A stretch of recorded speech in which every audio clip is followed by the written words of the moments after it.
The Northlands is a harsh place, where death comes fast to the unready. Yet for a few brave souls, they hope to carve their reputation in this dangerous territory. There is no shortage of dangers or plunder here. The Hallburners of Nargenstal gathered under the banner of Jarl Olaf and set forth aboard the Long Serpent to answer a danger in the farthest reaches of the north. Yet along the Whale Road, a dark and unknown glacier drifted ominously, with a curious ice palace sitting atop of it. With the thought of riches on the minds of the crew, the longboat deviated its course to intercept.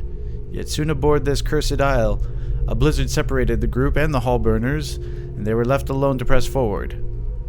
Venturing ever forth towards the ice palace in search of riches, fame, and their own crew, they encountered a sinister crossing of malevolent design. With their abundance of rope, they tied each person to one another. That way, if one were to fall to their doom, an adjacent companion could pull them back up. Trey, the halfling Godi, atop their baby mammoth Snowflug, tread the bridge carefully to ensure there would be a steady anchor waiting for them at the far end. Wolfmoon, the hedonistic snow elf, went next and took to the ice like it was a part of his natural heritage, easily surmounting the challenges. Aloy, the ranger, and Felkir, the skald, struggled but were able to traverse with caution. Then came cursed Einar and his incessant natural ones. It was not enough that fate set him on a collision course to his own demise, but with the rope bindings, bad dice rolling ensured that all would share in his misfortune.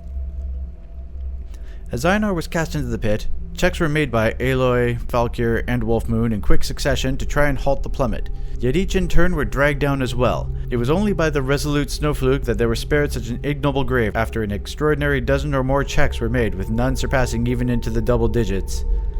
Several minutes passed as every ally cautiously assisted each other back onto the bridge and a little bit further. Einar set to resume his course across the damned bridge, and for luck he asked another player to blow on his dice. Another catastrophic cascade of botched checks and subpar dice rolls as one by one each connected protagonist were violently pulled from their place of relative safety to dangle over top a hungry chasm. Snowflug was the true hero that day, as the raw natural strength of the creature held the line so each of the Hallburners could crawl pitifully back onto the bridge and finally to the other side. Only more horror, tragedy, and ill omens awaited for them in the glacial palace of the Frost King. Yet despite the flesh-consuming terrors they faced, or the madness induced by the things lurking in the ancient ruins of prehistory and facing curses worse than death itself, they would mostly remember the Ice Bridge of Doom. Even to this day, they speak of it with careful reverence and feel a chill in their bones. Perhaps it was the frostbitten north winds, or perhaps it was knowing that when they needed them the most, their own dice would not hesitate to betray them. So what happened? I set forth a challenge for the players to cross a bridge spanning a terrible chasm. Even though the system was Pathfinder 1st edition, I pulled cues from D&D 4th edition skill challenge system for how they were encouraged to navigate it. For any one character to make it across, they would need to succeed at 3 skill checks using acrobatics, athletics, or whatever else they felt was applicable if they gave a sufficient reason for it. The DC was set to a moderate level for 3rd level characters, a success meaning that they take to the ice like a pro and pass even further. A failure by any given character would mean that they lost their footing and are laying on the bridge, whereupon a save would be needed against the ferocious winds that threatened to push them off into a 100-foot freefall. But a success would set them back on their feet, ready to try again. If the check to succeed at not getting pushed off the bridge by howling winds failed to a magnificent degree, it would provoke the next person in the chain to make an immediate resistance check or save versus being knocked prone as well. If they came up with a creative reason why another skill or piece of equipment could be used for themselves or to aid another, I would be alright with that. It's not a rigid minigame, it was just kind of a guideline. With 5 characters and 1 baby mammoth companion, I felt very confident that they would succeed with some difficulty. It wouldn't be easy, but of course it's not supposed to be easy. It's an ice bridge over a windy gorge at the glacial palace of an ancient undead Frost King. However, with that structure and number of checks divided across a vast array of physical stats wherein most of these characters were fairly physical, they would have had to fail somewhere between 15 to 20 checks consecutively to have even one PC death, but connected together it would be a TPK. And it nearly was. Twice.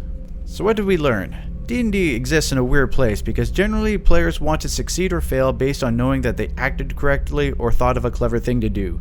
If they took the right feats, they should be able to do things with a higher degree of success. Having access to feats and skills means that a DM can reasonably predict the kinds of challenges individual characters should be able to handle. On the other hand, If a dice system is used, that means random risk is introduced. A chaotic element that cannot be truly predicted sits at the table, and we need to be fine with that. In setting up this challenge, the obstacles were clear. The goal was obvious, there was enough room for interpretation that if the players could suggest a better idea, we could work with it. I'm not going to solve their problem for them, especially at this stage of player experience we were working with. Tying a rope to each other was a terrific buffer to avoid losing characters due to just one person's die roll. It wouldn't just be one character falling to their doom, it would in fact induce more checks in order to try and prevent that catastrophic fail state. If it truly got that bad, it would imperil all of them. Sometimes the dice are just not fair that day, and that's not on you as a player or DM. We all know the risks involved, and I look back on that day often wondering what I could have done differently, whether the difficulty numbers were set right, if it was suitable to their skills, but that kind of hindsight is completely unnecessary. In that moment, there was tears in their eyes as they laughed at the absurdity of it all. Stomachs literally were hurting as one botched die roll after another created this dramatic and unfortunate story of how bold Viking adventurers nearly clowned their way to an early grave. I'm confident that even if they did TPK, the negativity would have been very brief because of how extreme the circumstances were needed to even accomplish that. And that, sometimes, is just how the fondest campaign memories were made.